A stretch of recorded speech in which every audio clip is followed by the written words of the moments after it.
live now. Welcome to Vyapaar Jagat TV. Once again, we are actually thinking and taking care of all the problems the startups are facing. Now, we have certain organizations who are geared towards speeding up the growth and success of startups at early stages of the startups and for the companies who are at the early stages. Yes, they're called the incubation centers.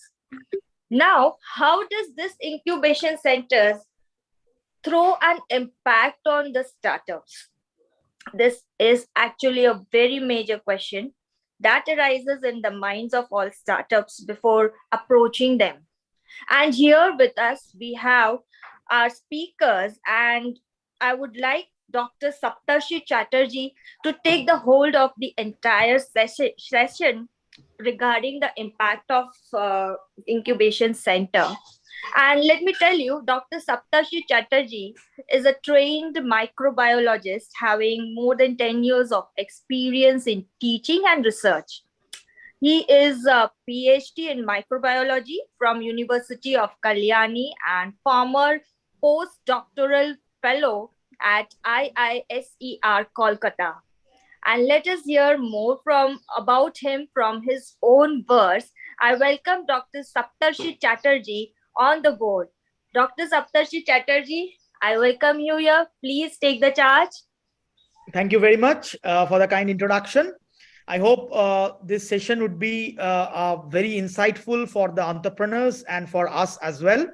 So without much focusing on me as a moderator, who is a technical person as a microbiologist and then shifted to the domain of innovation and entrepreneurship for the last 5 to 6 years.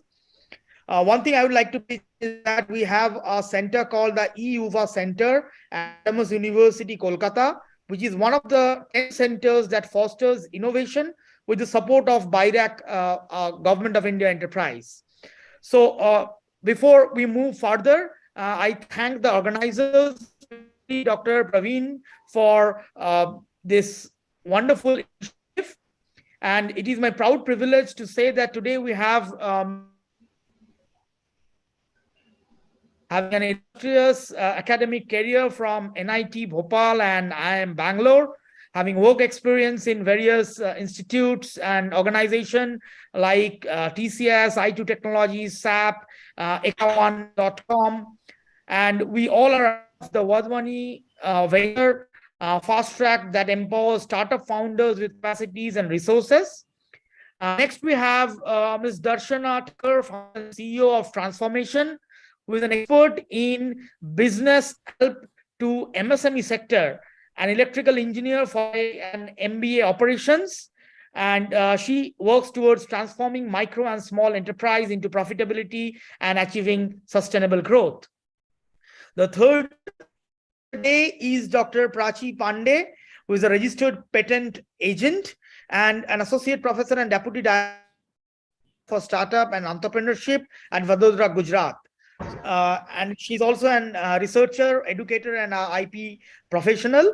So on behalf of Vyapaar Jagat and also from my end, I my heartiest welcome to all of you. And the format for this session, we would like to hear from you regarding a topic, and then we can go on a discussion mode and sharing our ideas. So welcome you all for this session. And first, I would like to hear, or we would like to hear from Mr. Rajeev. And sir, you can please elaborate on the role of incubators in this context. So over to you, Rajeev.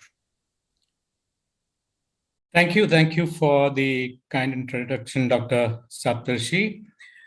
So, our view, the Wadhwani Foundation's Wadhwani Entrepreneur is active in India under the NEN, National Entrepreneur Network Trust, which was formed about 22 years ago. So we worked over the last 22 years from enabling educational institutions to understand what is entrepreneurship in the early days, about 20 years ago. And then we did some capacity building in these universities, helped build e-clubs in the early days. And then we worked with the AIC, AIM system to enable the incubators to help startups. That's what we subsequently did. And then about 7 or 8 years ago, we kind of formed a course that we provide to the educational institutions to teach most of the AICTE educational institutions, engineering and management institutions, where they offer this course named Ignite to their students in the 4th or 3rd years.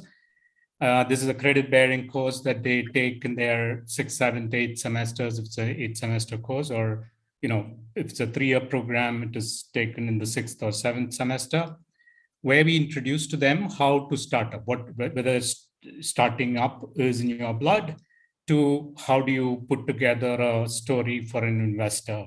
Kind of end-to-end teaching is what we do.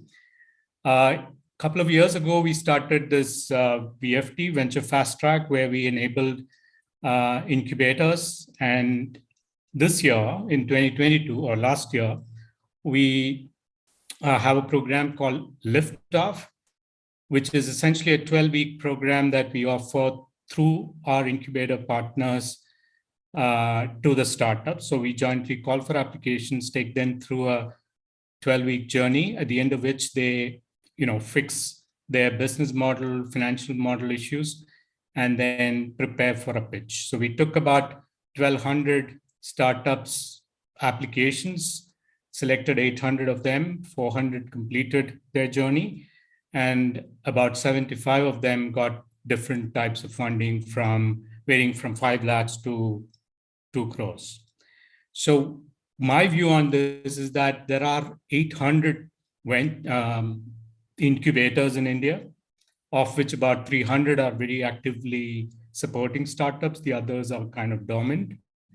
And we have about 16,000 startups coming up every year, which will increase to about 25,000 by 2025, according to Startup India and other projections, including Mohandas Pai's report that comes every December. So if each of these 800 startups picks up and curates for a period of 6 months, about 40 startups each, we can help every startups in India to understand what is the value proposition, how can they make their value proposition investable, go to investors and get grants or commercial funding and take it forward. So for the next 5 years, I think there is capacity, there is commitment from the governments, there is commitment from institutions who set up these incubators. It's a matter of systematically running these programs, bringing experts and people with experience, entrepreneurs in the region, and putting a cohort together, 1 or 2 cohorts every year. And that's all it would take. Typically, ideas are great. The commitment is great. It's just the polishing and finishing that they require. We can make a huge difference through the incubator systems in India. Thank you, Rajeev, for this short and sweet, your part on, especially on the Wadhwani Foundation, their work, and the insights on the role of incubators. Definitely, when we see there are huge number of incubators are coming up along with the number of startups, but as correctly pointed out by you, many of them are still dormant and are incubators for namesake. But to truly capacitate, we require more incubators, and we require more enablers like Wadhwani Foundation and others to capacity building and systematic approach towards helping this startup ecosystem and the innovators and entrepreneurs. So in context to this, I would now like to move to Darshana and pose a question, what should be the correct person to answer. That's on how do you see the MSME sector? Because they have already launched their business, but still somewhere they miss the rail in becoming a unicorn, or somewhere they miss the rail, even if we do not think of becoming a unicorn, but in evolving themselves in the pace that a startups do. So your take on the incubation system, how it can support the MSME sector. Over to you. Thanks, Saptarshi. It's a very nice question. And as MSME is very close to my heart, I spent almost 27 years with MSMEs. So, government is supporting both the ecosystem, MSME and startup equally. But the problem with MSME is that there is no specific incubator for the MSME, and there are certain who are supporting, but MSMEs are rather not aware about how to take the support from the incubator, how to take support, even to taking support of the government scheme is also very challenging for MSME because of lack of awareness about the scheme, how to avail, or people are thinking that everything is there on paper with the government, but nothing is feasible. That's a really not the fact, but the MSMEs are living in their own circle. So they are not utilizing the facilities of the government as far as the schemes are concerned. I made 10 out of 7, almost 7 employee entrepreneurs जो है MSME के, out of the 10 are not aware about the schemes of the MSME, or not ready to take the benefit of the schemes because they, feel it as a hassle rather than benefit. So that's the reason. And in India, there is almost 6.33 crore MSMEs, and they are providing employment to almost 11 crore. And the potential is tremendously high because export from the MSME is almost 45%. In spite having this large number of corporates in India, MSME are contributing to 45% of Indian export. These numbers can go beyond 50%. The only thing is, as you rightly said, that in startup ecosystem as well, nurturing of the startup, proper mentoring of the startup is important. Similarly, in MSME, proper nurturing, proper mentoring and guidance is important for the MSME to grow their business. I see several MSMEs that even after 25 years of business, they couldn't reach up to 100 crores also. Unicorn is the far away for the MSME to reach, but even they are not able to cross 100 crore limit after 25 years also. The main reason is they are, very poor in driving innovation as well. They never spend any budget for the innovation and R&D. So there are government policies and schemes are there for the innovation, but these MSMEs are never taking the initiative. So my recommendation is that to MSME entrepreneurs that you just spend some budget to the R&D, research and development, and the incubation center established in the universities and college and other incubation center across the country are ready to help these MSME entrepreneurs as well for the innovation, for the research and development purpose. So that is what the scenario of the incubation in the MSME sector. Thank you, Darshana. As obviously correctly pointed out, that the incubation system may not have really focused on the MSME sectors because they have more focused on creating new startups and business. And unfortunately, this transformation has never taken place or in the pace it was supposed to be. So that they lacked innovation and they were more concentrating on the formal and traditional way they started their business. Traditional business.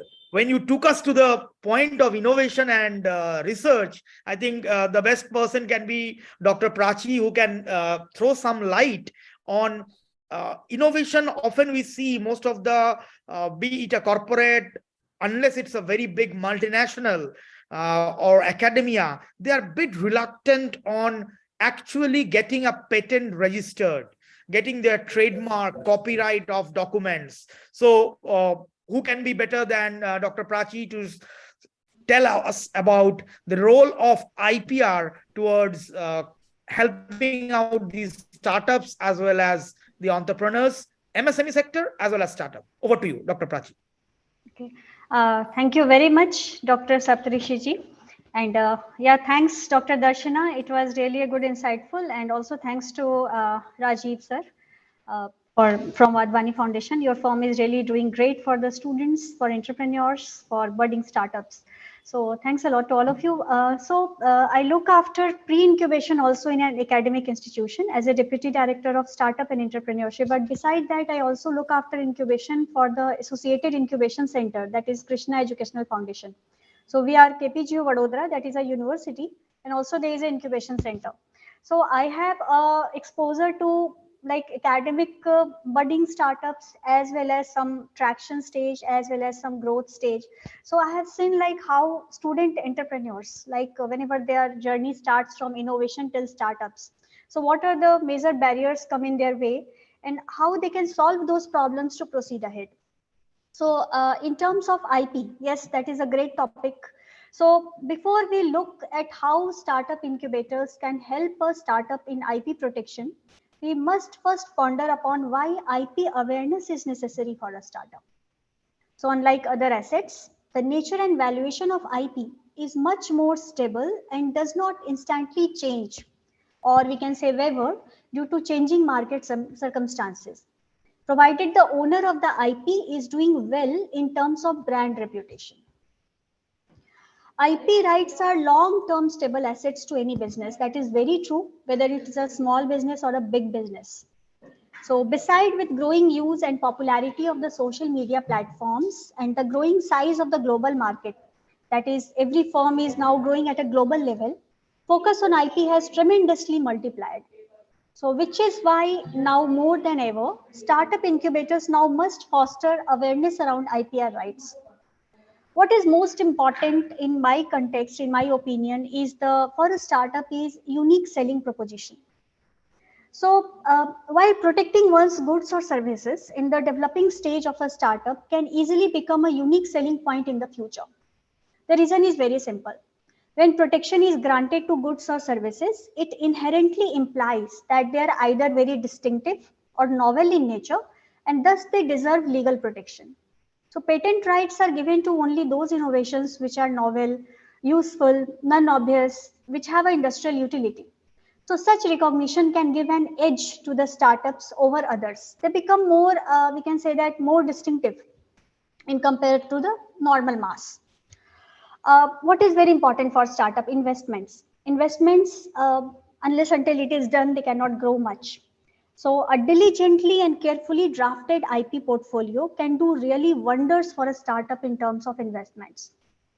A strong IP portfolio is a representation of startups' diligence and valuation. It attracts investors. Why? Because it represents the fact that company has some potential and is worth something. So startups rarely ever have a large stock of goods or a big workforce because they are in early stage, they are just growing. So it has been estimated that over 80% of a startup value is determined from its IP portfolio. Investors are naturally more attracted to startups with IP protection. So if somebody want to raise investment at early stage, because now as in our incubation center, we have a Startup India seed fund also, we have industry commissionerate NI policies in our universities. So what we have seen is like a major problem with startup is the fund. They want the grant because they are early stage, they are not they want some resources first to grow up. But whenever they have a good IP portfolio, they can raise funds from outside also, from other investors. Brand image is such a point that every startup crave for. So ultimate aim for any business or startup is to become well known, become successful, famous, so that their marketing strategy itself gets solved. If and when it happens, the intellectual property of brand become its identity or image. For example, the Swiss stick of logo of Nike and the arc of McDonald's have attained distinctiveness and reputation. These are used as synonymous of their goods and services. Similarly, the logo of a startup must be protected as a trademark to prevent others from riding on its goodwill, and also it has a different reputation in the market. In future also, they give them a very added advantage. IP rights not only protect them, but also can create a brand image that is very useful for any startup. I like it's not for very early stage, but yes, for a growth stage startup, they must have their trademarks. What is now important is like once a startup enter in market, what is the most benefit about the IP portfolio is like they must have the exclusivity. So IP rights are a bundle of rights. There are multiple rights attached to one kind of intellectual property protection, and these are very exclusive in nature. So patent rights are called as negative rights because they ensure enjoyment to the exclusion of all other. Nobody can enter the market for 20 years once it has the patent rights. So the right holder can prevent others from using their IP and also can sue for its infringement. Suppose somebody else launches that something in market and that is already has a patent right of someone else, they can sue them for the infringement. So there is we can say that there is a different kind of competitiveness, not only the market competition. It's a kind of monopoly in the market that really have a good revenue generation scope in future. Whenever we talk about additional revenue, revenue is such a thing that every startup must have a good revenue to grow up and have a good sustainability. So IP owner has all rights to sell, license or assign rights to a third party, pretty much like a tangible property, like anything. Routes for licensing may be selected. It may be wholly or it may be partially. Uh, by the way of licensing or selling IP, owners can create an additional revenue stream through payment of royalties, which is a big sum, not a small one, and other forms of periodical or one-time payments. So additional revenue through licensing or assignments is a very important. Whenever I talk about those things, I say the entrepreneurs, even if you're not like launching your own firm, even if you don't have your own company set up and you have a good innovation in your hand, you have your own patent rights, it can generate a lot of revenues and you can become an entrepreneur itself, because just generating revenue through some kind of intellectual property is itself a startup. That it's my opinion. So another more important thing, suppose some good startup, some good innovator is working for a longer time, for months, and whenever they are very close to a breakthrough innovation, what is the bigger threat for a new entrant is like the big giant companies which are already working over it. And suppose such bigger giants have already applied for patents, they are very aware of all those such things. And suppose a small company enters with the same innovation without a patent right, the bigger giant can sue them and can then keep them away from the market. So that is a threat to new entrants. That is a market barrier. So this is exactly what obtaining IP protection can avoid, is like the preliminary stage of protection ensure that when the innovation is distinctive and novel and somebody has a patent right, they become itself very strong. So legal protection of IP ensure that one is not cannot be unethically bullied by those with more resources, more power. So recognizing the importance of IP rights, it's now like a mandate for startups. The government of India has time to time introduced measures to make the process, many procedures for obtaining IP easier, faster, and economically viable for startups. So 2016, it was a major breakthrough to help the startups. The government of India introduced the Atal Innovation Mission to foster a culture of innovation and entrepreneurship in India. Uh, Under the Startup Intellectual Property Protection, that is SIPP scheme, the government of India has introduced provisions such as fast track examination and disposal of patent applications, where the process of grant of patent is expedited. So for startups, they can even get the patent rights within 6 months because, and yes, at a reduced 80% cost. So it is very less as compared to the bigger firms, and government of India has provided so much facilities to a startup. Like the fees are very less. Whenever we talk about the ICT sector startups, a robust ICT IPR ecosystem can really help capitalize on the growth enhancing effects of innovation in ICT sector. So, Ministry of Electronics and Information Technology recognizes the importance of creating a very conducive framework for IPR protection and has unleashed initiatives over the years to protect intellectual assets that emerging out from our country. So there is a Center of Excellence Intellectual Property, COEIP, that was established under TIDE 2.0 scheme. And this is such an initiative which has really envisioned with the objective of helping the true innovators, startups, and also the SMEs to understand the value of intellectual property. Intellectual property is value added, and adequate protection to the IPR is essential in the case of ICT sector also.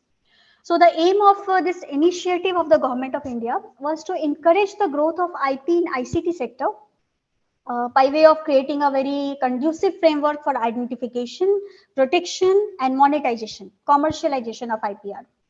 So in this way, I can say that Government of India is very interested to support startups. Startups must leverage the opportunity of getting the IP rights with them, along with all the incubation procedures, such as like connecting with industry, getting mentoring support, connecting with investors. There are many facets now open for them.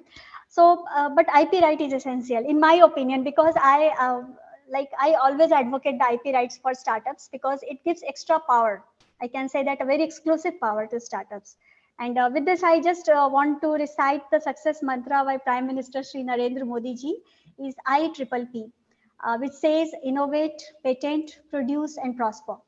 So this is a success mantra for really all kind of startups.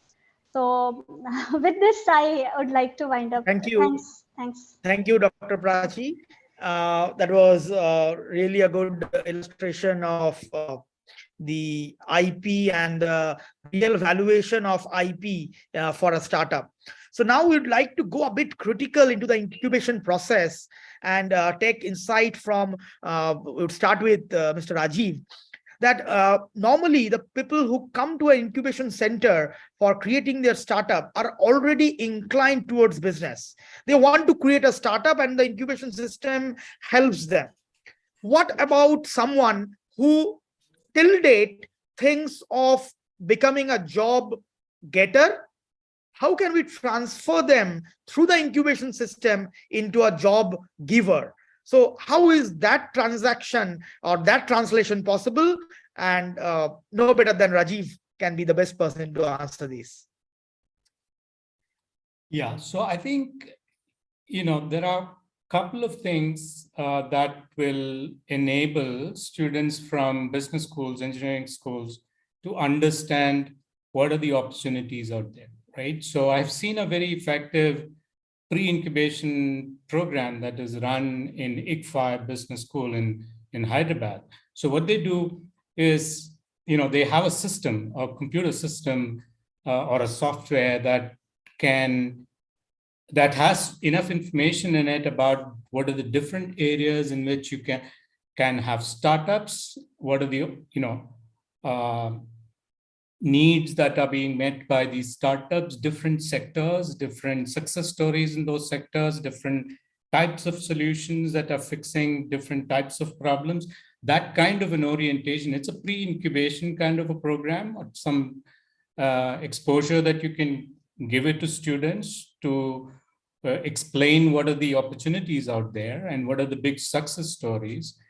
And then they can think along those lines and try to get successful ideas to pursue.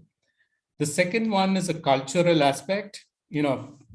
Predominantly school children or college children in the successful tier 1, tier 2 institutions come from middle class, upper middle class background in India, because that's the Indian population, right? Large number belongs to that category. They are the aspirational class. The getting acceptance to which our central government is doing a good job, state governments are doing good job to promote the idea that failure is okay, pivoting is okay, and pursuing one's own ideas and trying to build a venture is okay, kind of a social acceptance, as opposed to going and picking up a job in Amazon or Infosys when you graduate, right? So that for that to happen, the failure, because only about single-digit percentage of startups would succeed in the end of the day in terms of making it big, right? So the other set of people will have to pivot and try it again and again. After multiple trials, they could succeed. So they have to stay the course to become successful. So these experiences are okay. And the investing community should also understand that we have to promote a larger number to get few unicorns or few $100 million companies. So that kind of an orientation from early days are very important. So teaching, very young students, technical students, or other branch students on what is innovation, what are the opportunities out there, what other countries' startups have succeeded very well, that kind of an orientation, and conveying to people that, it is okay to try an idea and try to build something. It's okay to pivot. It's okay to fail.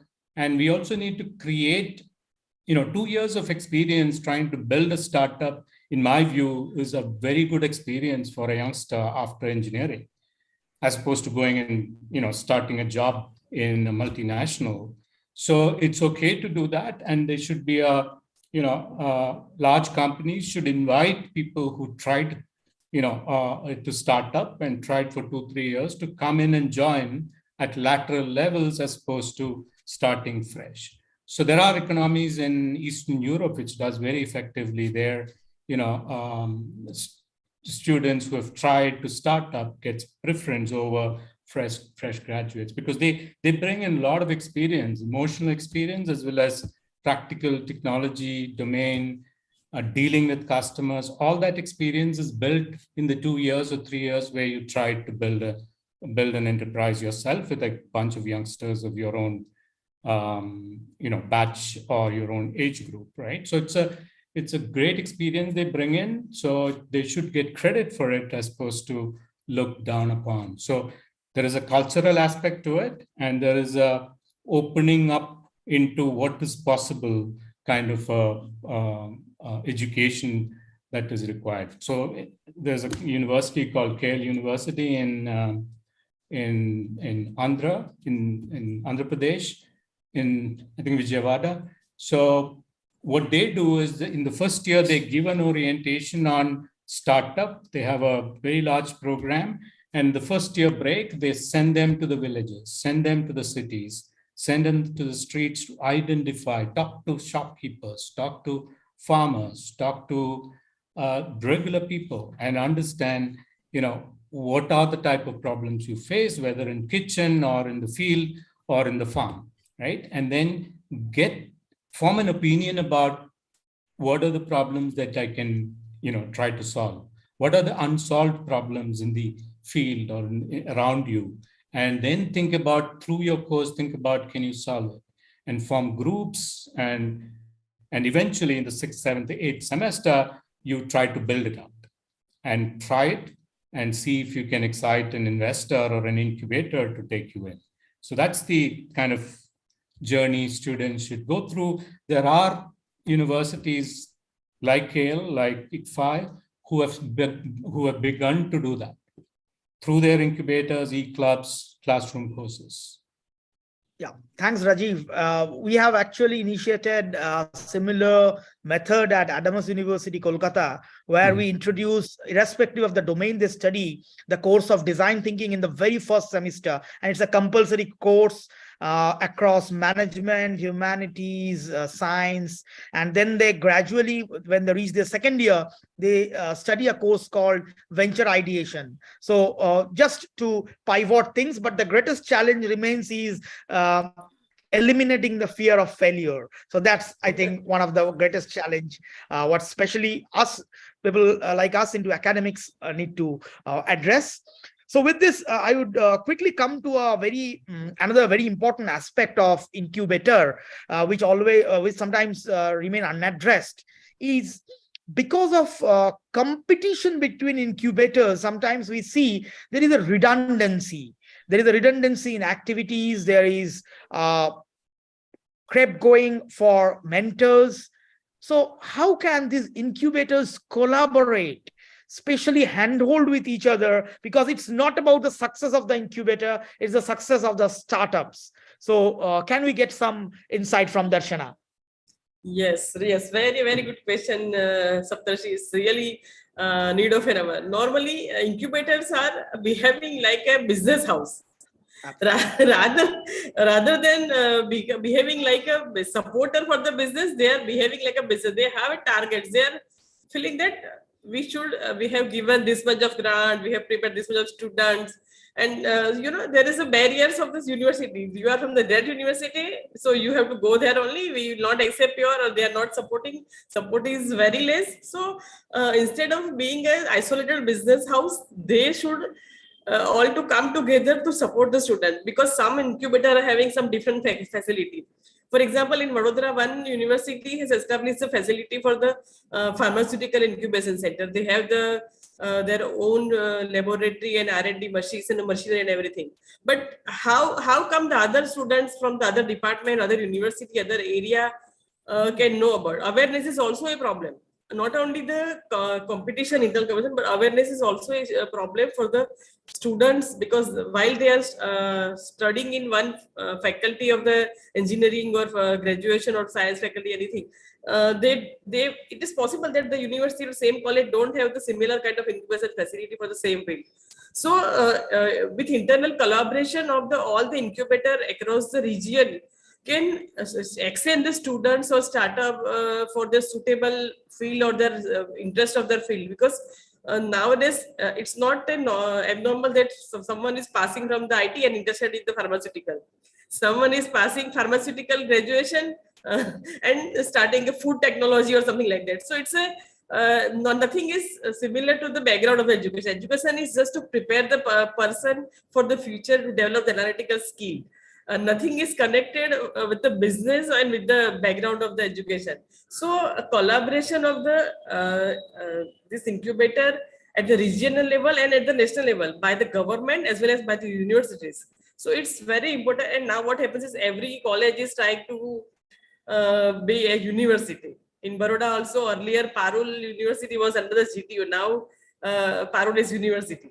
Then again Sigma Institute is there. They also planning to become university by 2023. So these universities have different facilities because they can develop their own incubation center, own R&D facility. Recently, what we have done, as Rajeev ji said, that students need experience and pre-nurturing. At the Kale University, rightly done that pre-incubation activity for the student of second semester.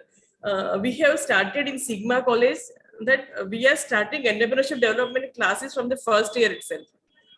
The fresh students of the first year after 10th and 12th, they are coming for the engineering. And we have weekly one session for the entrepreneurship, repeat session for the entrepreneurship development. What is entrepreneurship experience and all that success story and failure stories as well. We are sharing with the students, and it is compulsory. There is no option for the student to bunk the class of the entrepreneurship.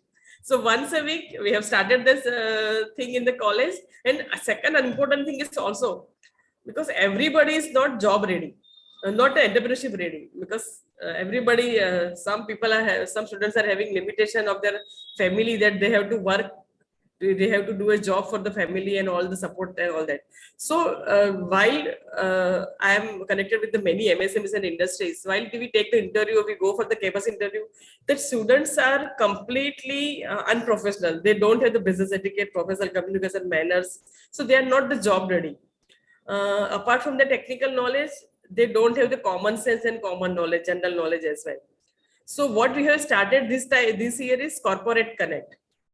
We are inviting the different corporates, industry owners of the MSME industry, business owners of the industry to the college and university, and we are giving them a session to the student for the requirement of the corporate, requirement of the companies, because everybody is now looking for the white collar job in the AC office. Nobody is ready to be on the shop floor with to play with the machines. So these are the challenges we are facing. So my suggestion is incubation center should not only focus on the creating entrepreneurs, but to make them job ready as well. This is a bigger challenge for the industry. We are not getting the job ready people in the market. And incubator center also should make the target of number of startup, not the numbers we have given this much rupees of grant and all that. So instead of focusing on the numbers, they should focus on the success of the startup. That's all from my side. Absolutely. So correctly pointed out that I think collaboration should be the mantra rather than competition between yes, the incubation competition. centers. Yes. Because often we see it's how many startups, how many funds How many funds? has been Yes. disbursed. So I think collaboration should be Universities the are mantra giving because the numbers that the startups to means grant 1, grant 2, like number. They are interested in numbers only. absolutely. So the quality of Quality the of the incubation and share resources, I think that holds the key. So in context to this, another question that genuinely comes up is about the sustainability of the incubation center. Because many a times, I think we have just 15 minutes, so we'd be a bit short in answering this. Answer from the why I am speaking about the sustainability is because most of these incubation centers are run by government grants, be it the Atal Innovation Mission of Niti Aayog or the BIRAC programs through Bionest and others, or DST or MyIIT. So how do these incubation systems sustains? Take from any of the speakers. I think this is an open question. Everyone would like to contribute. Okay. So I just wish to add something, but before that, I just wish to add some points that was raised in the earlier questions. So for Rajeev sir points, sir, actually I want to say that for especially pharma sector and healthcare sector, sometimes we have found that students who pass out and do 1 or 2 years of job in a company and later on can start their own business, can become more experienced about the operations of the firm, exactly how to carry out, and then they devote to like an experienced person. So in that way, sometime we also promote that, yeah, if you want to, you go and do a job for 1 or 2 years and then come back. So that was just a point that I shared. And yeah, for Dr. Darshana, you were really right that incubators should support each other.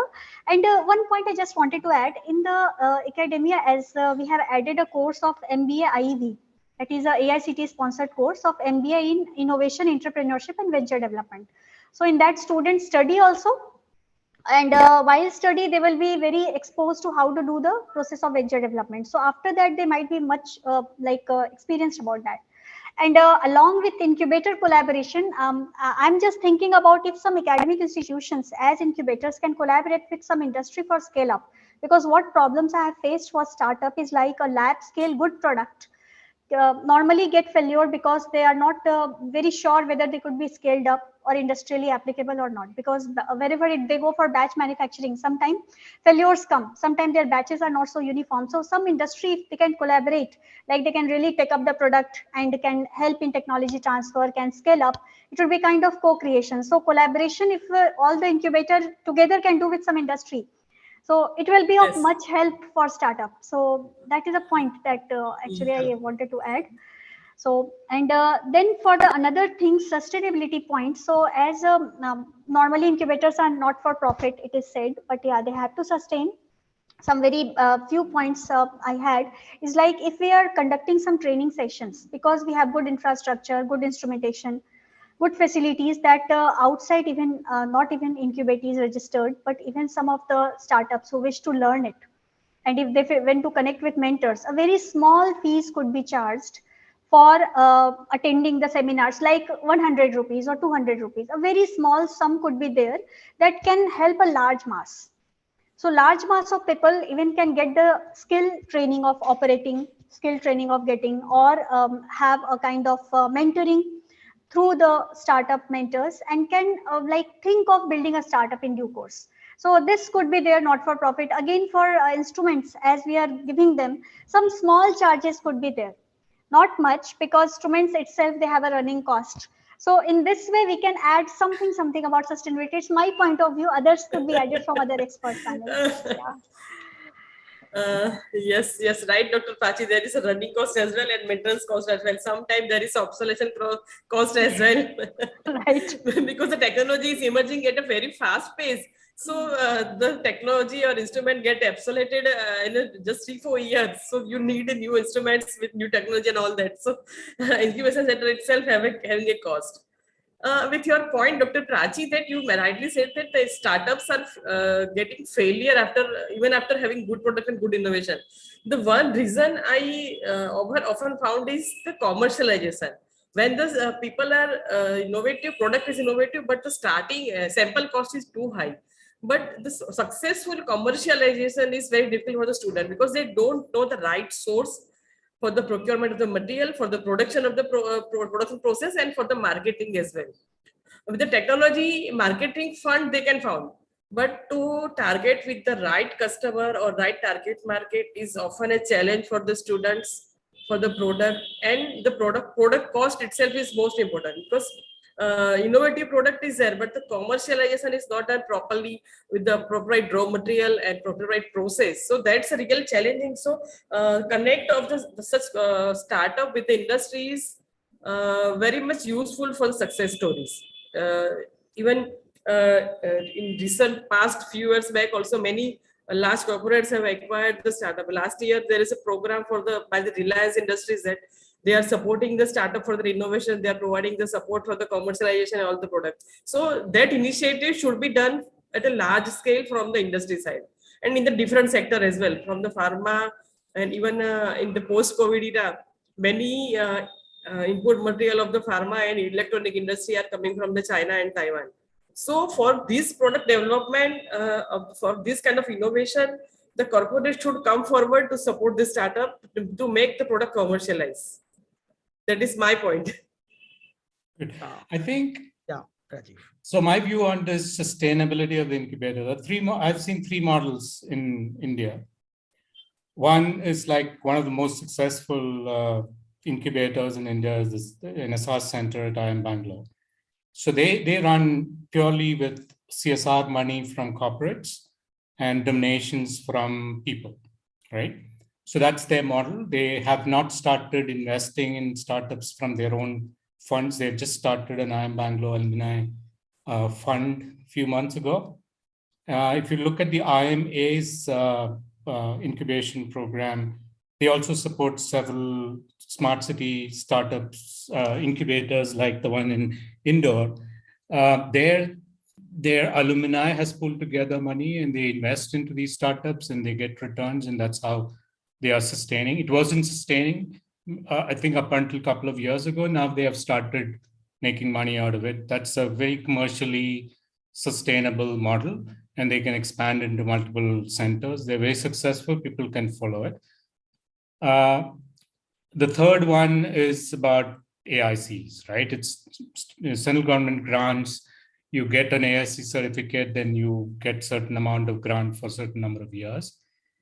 I'm not sure how long the central government will continue to support it. There are discussions around, pushing them to be sustainable, self-sustainable, as opposed to continuously getting grant. My view is that this whole incubation thing after COVID has become virtual. You don't need a building. You don't need to pay electricity charges. You need a very lean team of people who connects. There are a large number of retired people who will keep aside, say, 10 hours a month to help young startups. There are enough and more experts in India, right? They will give time. So it's a very, very, tough job of getting them all together and arranging these events, getting the startups and putting them through a systematic approach to analyze their idea, analyze their strengths and weaknesses, and put a credible story, present them to investors. We have 25, 30 investment partners now. Some of them, like Indian Angel Network, are ready to do a flash pitch every month to them.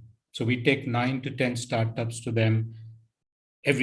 These startups come from all across India, from all the cohorts that we have run in 2022. So my point is, it can be very lean. It's not a very expensive position to run an incubator. You need very few, you can count on your one hand, that many committed people who know how to do it, who has a structured program to do it, and create success so that startups will come to them, as opposed to you run behind them, right? And then you can also collaborate with people with physical infrastructure.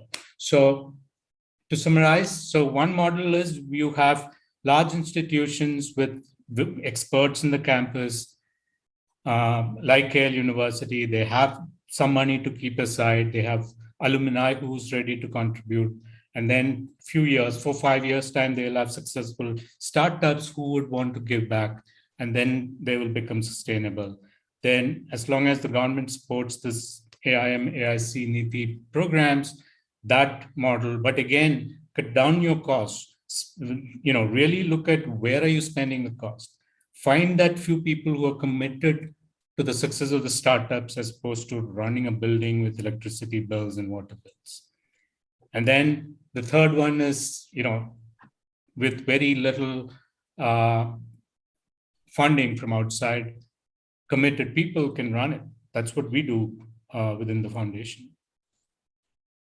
Thank you, Rajeev. It was indeed a very composite discussion we had, but probably the last 5 minutes we can focus on another aspect of incubation, which is again mostly ignored.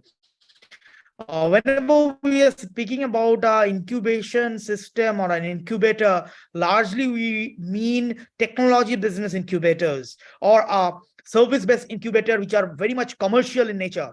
But what about the social entrepreneurship? What about the self-help groups which produce minor amount of commodities and which are not sold out? As a result, though they are back several people who are brought into the mainstream, just the marginalized community, they and entrepreneurship can be really a mode of their survival, bringing back to the mainstream of the society.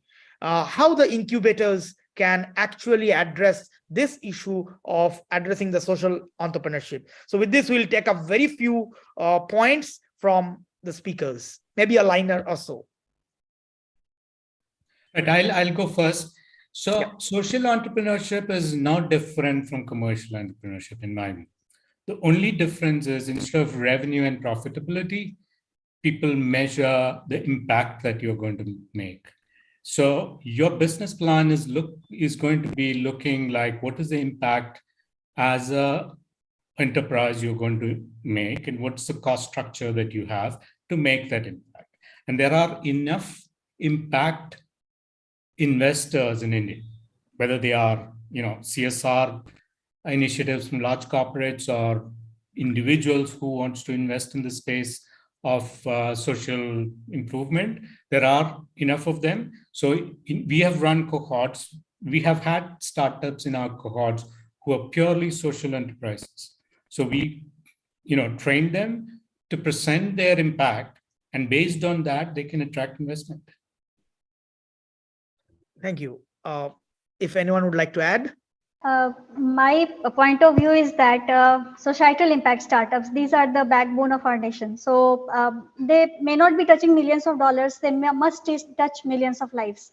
So even the climate change startups or the waste water management, recycling, plastic degradation. So some of these startups which are really working on such life-saving natural resources based startups are really to be promoted.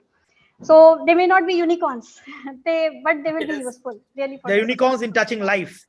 Unicorns in touching life. Yes. Yes. So I think we are in the fag end, and because of the cruelty of time and taking the liberty that we will be on time, I thank Rajeev. Yeah, Dr. Saptarshi Chatterjee, I would let them finish.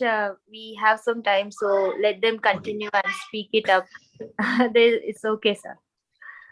So if anything that we have not addressed, maybe, or something that you would like, that a message to the incubators, I think we can have a quick round from everyone.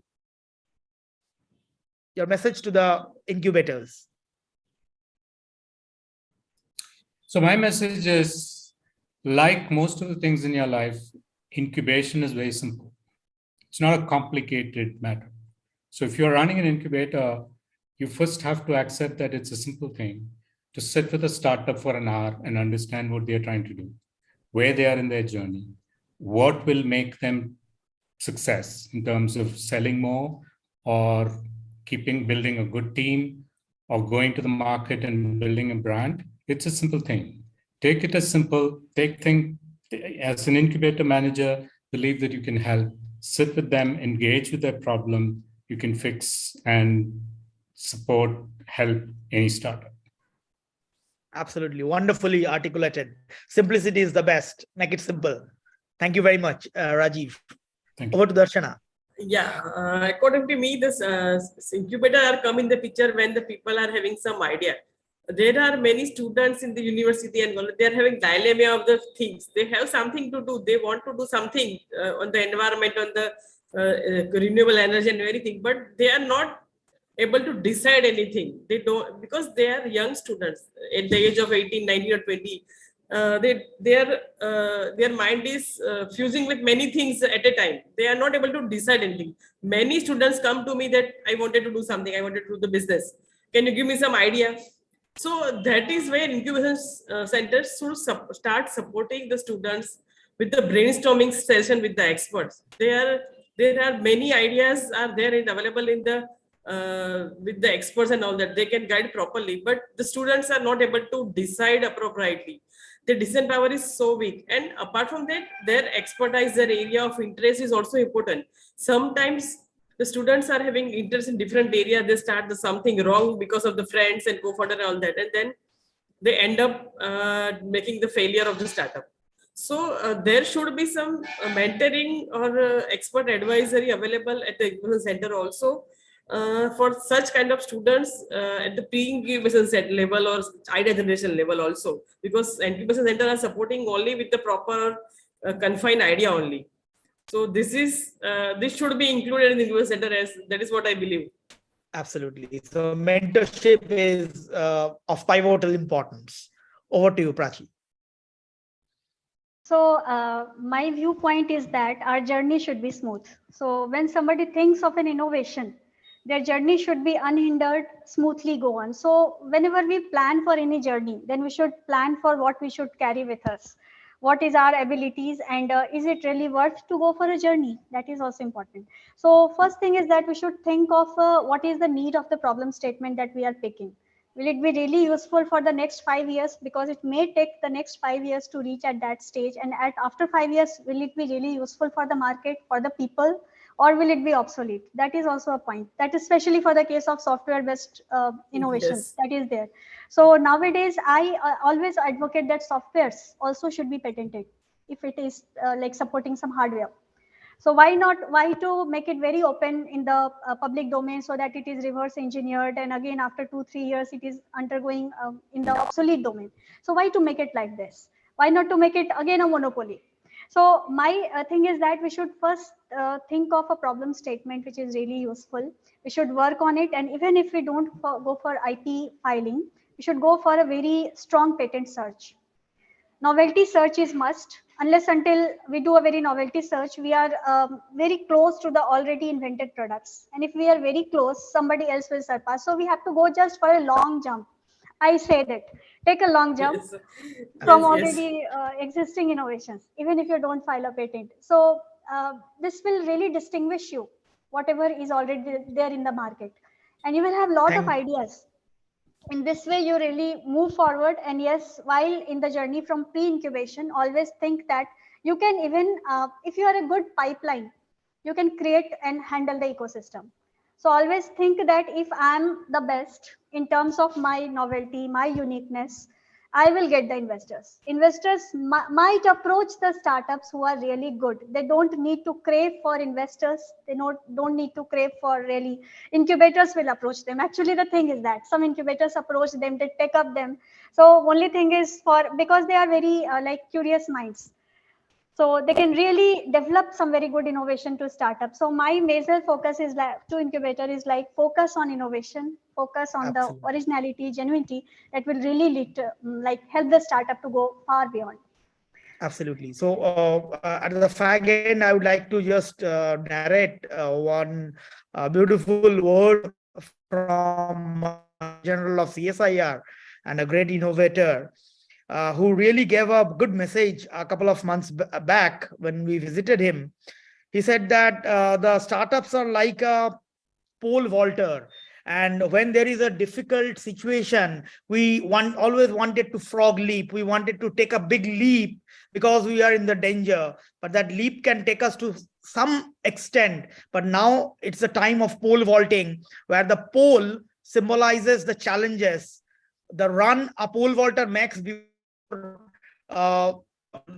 actually launching or jumping is the preparation, and the cushion is the incubation ecosystem that protects the pole vaulter from falling without the fear of failure, so that everyone can really take a big leap. And let us pole vault, let us make India a better place to live in and really make it self-reliant. So with this, I again thank Mr. Praveen for this wonderful initiative and all the speakers for their great time and insights. Over to you, Mr. Praveen. So what a wonderful session it was. I was simply enjoying, the insights you people are, sharing, and it was a great moderation, Doctor. You have done, and so fantastic. I mean, it has covered a lot of things, and I'm sure, even I think, I will share the link of this particular video to some of the friends, those who are running the incubation center, and it will be useful for them, because there are certain in depth experiences you have shared in this particular talk, which will be useful to a lot of people, I guess, in the future as well. So thank you so much, Rajeev ji, and thank you so much for being our supporting partner as Wadhwani Foundation, since last 2-3 events. And yeah, so thank you so much everyone for making out of making this particular talk happened, and shared a lot of insights and a lot of experiences. Thank you so much. Thank you for inviting. Thank you. Thank I you. hope this would start a new collaboration. Thank you very much. Yes, Absolutely, yes, absolutely. absolutely. Yes. Okay, thank you. Bye, Prachi. Bye, Rajeev ji.